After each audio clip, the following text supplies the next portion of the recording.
Did you know Germany once helped create their own worst enemy? In April 1917, Germany was losing World War I and desperately needed Russia out of the fight. So they made a deal with the devil.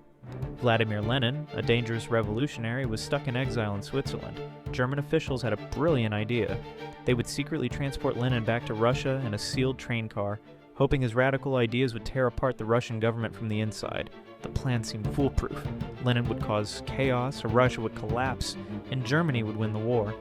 But the moment Lenin stepped off that train in Petrograd, everything went wrong. Within months, he had seized complete power and created the Soviet Union. Yes, Lenin did sign a peace treaty with Germany. But the communist monster Germany had unleashed would eventually crush Nazi Germany in World War II and dominate half of Europe for 70 years. The moment Germany sealed their own fate was Lenin's train ride home.